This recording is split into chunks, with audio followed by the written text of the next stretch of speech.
Bernie Sanders, surging. He's been surging for like a month. Like, honestly, surging. Like, no bull. Like, even CNN, if I'm not mistaken, had to, like, all right, we tried to ignore him, but he is surging. I mean, we're going to pretend like he doesn't exist, but he's on fire. Listen to this. This is a very specific Sanders way of saying something, and I've found this to be, again, one of the best lines that he has said in either campaign. Meaning, I know feel the burn is it's visceral. Feel the burn. It even sounds that way. But this gets to a level of politics that I think is ultimately what he's trying to reach. And when people call this political revolution, this notion of revolution sounds, emancipatory. Just like, it's revolution. But how? And then he operatively explains that through politics, democracy in this case. Listen to the way he explains this phonetically, though, when he comes out in terms of a speech.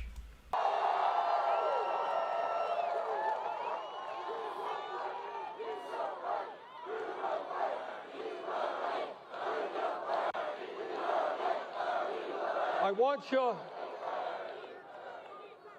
you all to take a look around and find someone you don't know. Maybe somebody who doesn't look kind of like you. Maybe somebody who might be of a different religion than you. Maybe they come from a different country. My question now to you is, are you willing to fight for that person who you don't even know as much as you're willing to fight for yourself?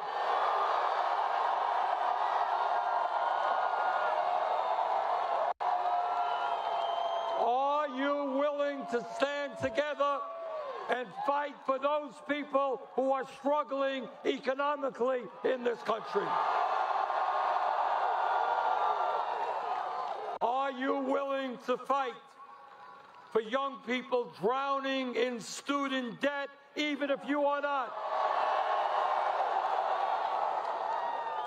Are you willing to fight to ensure that every American has health care as a human right, even if you have good health care? Are you willing to fight for frightened immigrant neighbors, even if you are native born? Are you willing to fight for a future for generations of people who have not yet even been born, but are entitled to live on a planet that is healthy and habitable? Because if you are willing to do that, if you are willing to love, if you are willing to fight for a government of compassion and justice and decency, if you are willing to stand up to Trump's desire to divide us up, if you are prepared to stand up to the greed and corruption of the corporate elite, if you and millions of others are prepared to do that, there is no doubt in my mind that not only will we win this election, but together we will transform this country. Thank you all. Right there. That's distinctive. Are you willing to fight for someone else in the same way you're willing to fight for yourself? Because that takes politics from this level of just everybody is in their own specific boxes. This person is black, this person is white, this person is transgender, this person is this class, this person, all of these very specific things. When you're really thinking about it, the largest class distribution is class. The number of people in the country who are barely making ends meet, or who, for the very least, don't believe their ends are being seen to. Meaning, accepts that the society is rigged, accepts that they're being screwed over, accepts that their job is being kicked overseas, accepts that the money is being kicked to the top, accepts that there's a huge amount of income disparity, and accepts that the politicians who are supposed to be representing their interests are not. Right. They get it. Even if they can't articulate exactly how, they get those things. Especially if their own needs have gotten that much tighter and that much more difficult. I mean, for fuck's sake, the majority of the country don't have $500 in the bank. Think about that. Now, as a software engineer, I remember being raised, and my mom was always poor. Like, she was always in difficulties, borrowing from this person to pay that person, etc. And so it was always a situation of, to some degree, difficulty and constraint. I remember my dad, I think he was making like $40,000 a year. It was like, oh my God, I can't believe you're making that much money. And then the first software job I get is $40,000. Like, it's a disparity. It's like the people who you interact with when you're in software or something like that, they're in a bubble. And many of them don't get Sanders at all. They don't get him. In their heads, they would be like, well, I like Obama because he put through this little program that helps these 3 people with school. And it's like, are you shitting me? And you point out to them, Obama gave 95% of the income gains to the top 1%. Yeah. So you're telling me this little program compensates for all of the wealth that he allows to be redistributed to the top. Yes. Because for them, it doesn't apply. They're good. It's not necessarily that they're, balling, but they have more than $500 in the bank. And for the most part, their jobs are relatively stable. And if they lose one, they can get another one in the same thing. I mean, I have people even now sending me emails for software jobs. It's a different world. And because it's a different world, they don't entirely get it. There's some people who are empathetic enough, who lived a particular way, who gets it from flesh to bone, and is insulated from that particular bubble. But many others don't. And the sad part about it is, because they are oriented so much either around their career or around their jobs, when they're at a company and the company says, all right, we need you to create a device that would allow us to get rid of, let's say, 10 of these people, and we're going to attach that to a program, so when people get involved, they're not even going to know that they're signing up for it. They're just going to be automatically in because we need to make a profit off of this system that we know nobody wants. And they would say, okay, doing my job. They're oriented to the company, not to the wider public itself. The goal of this is to make profit. The goal of this is not these kind of interconnections things. Sanders' point is, look, you're going to have all sorts of people who don't look like you. Like, look, when I was at the Sanders thing, there is a feeling that runs through that place. Like, I don't know many of the people that are around me, but I do know that all of us are on board for Medicare for all. I know that much. I know all of us want to expand college for free. I know all of us want to get rid of student debt. Yeah. Common interests across the board. Black, white, gay, straight, trans, whatever. Across the board. We're on the same page. That is an electric feeling. It's hard to get that across. It's a religious experience. It's almost like if you're, when we went to see the Pope, when we went there and then the Pope comes out, and all of these people just shut up and just orient to the top. And, I think this religion stuff is nonsense, but at the same token, I do get it in that moment of like, oh wow, this is pretty heady. Yeah. It's pretty heady. But guess who else is also on this kick now? Guess who else is on this kick? Public kick. Listen to the turn around and love somebody like you're going to fight for somebody like yourself. I mean, that really does almost sound like love your neighbor in a political space. Mm-hmm. Fucking love that. I fucking love that. Guess who else is on this kick? Oh, God. Those fights is our own. That we pick up the fight over immigration, whether we're immigrants or not. That we pick up the fight on how our children are losing out in public education, whether we have children in public education or not. That we pick up these fights. That we pick up the importance of protecting our pensions. Whether we have a pension, whether we're decades away from a pension. She has taken the essence. She's aped his speech. So, Medicare for all. But look, honestly, I'm going to say I think Sanders has been right on the way he's played this. Even though it's a heady strategy. She has aped them on climate.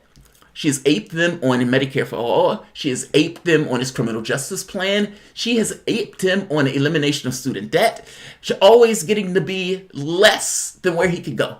A cuddlier version of Sanders, where people can say, she's a woman, she has a vagina, she's younger, I'll take her. Close enough. Yeah, both of them are septuagenarians or whatever they call it, but close enough.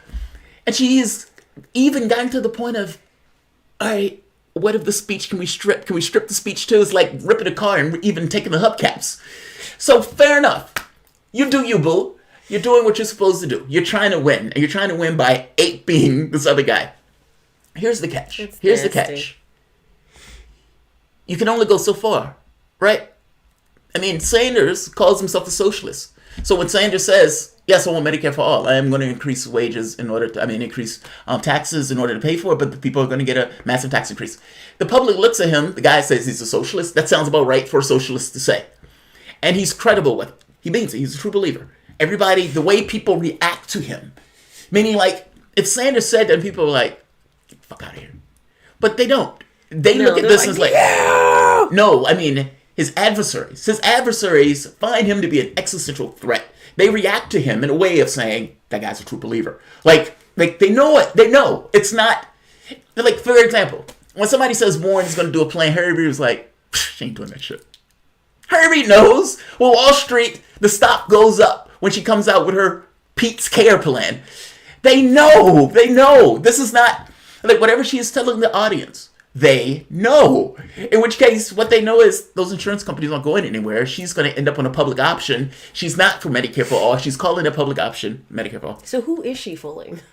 I guess my point is, there's an element of the Democratic Party that would buy this, kind of like in the Obama way, where they're just like hope and change and this other stuff. But there's a large segment of it that don't. And because they don't, they see him as a true believer. The way the Democratic Party responds to him gets across he's a true believer. Yeah. And they, with Warren, Harry Reid, Yeah. If you ask Harry Reid, does Bernie Sanders really mean Medicare for all? Yes, he means that bill. He means that bill. He's going to start at that bill before he wrote the damn bill. He wrote the damn bill. I guess my point is, Warren's problem, honestly, is that she potentially can't live up to where Sanders is going. And so the Medicare for all thing is a really good example of this. So looking at polling, Sanders has been surging in the polls. Mm-hmm. Warren has frozen or started to drop in the polls. She dropped 9 in California. She dropped 9 in many other polls that came out. Pete Buttigieg has been eating into her voter base. So Warren's voter base is predominantly white. Almost like doubles the other share of her vote tallies. Pete Buttigieg's is predominantly white.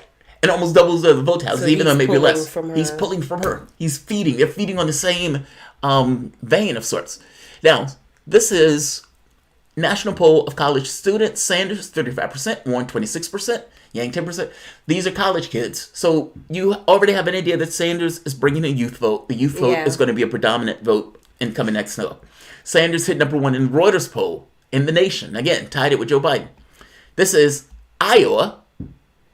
CBS News, meaning a mainstream poll, 2% deviation. I think it was like 2.7 minus 3%. Mm-hmm. Sanders, 22%. Biden, 22%. Buttigieg, 21%. Warren, 18%. She drops. Now, someone said that they think that Warren is the Democratic establishment pick. Do you think it's Biden or Warren? I think it was Biden, and now he's a little shaky, and so it's Warren. I think it's Biden. Okay. But I think Warren is there to hit Sanders in the knees. That's what I think. Because she didn't run in 2016. She ran in 2020. And whether she's running with the explicit knowledge of that, meaning if somebody kind of brushed her to run, maybe even if she's running on her own energy, she is sapping him, or she's like aping him in a way that tries to deaden him or blunts his impact. Right, detract from him. Because if you notice, if those two together, he wins. Like, they're taking like 60% of the vote tally. Just them two alone. Yeah. There's nobody else that is on the field that is even getting close to Sanders in regards to the policies that he's pushing. She has decidedly to ape him. That's been a very specific public policy. So whether it's her or whether it's, because with her, she's at least passable in the sense of she's malleable. Like, I don't know if they believe that she's going to even try to do that stuff. And the plan that she puts out kind of makes that point clear. Meaning, if Warren is saying, I'm going to knock this stuff out of the park, just like Sanders, and then she puts out a public option that's Pete's plan, what does that say about her other plans?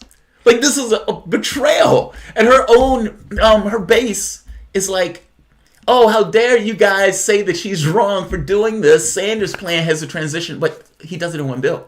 That's the point. Like, you're not going to get 2 bites at the apple. Yeah. And she's intentionally breaking this up for a secondary Congress on top of that, meaning... There's no way. The mandate Congress.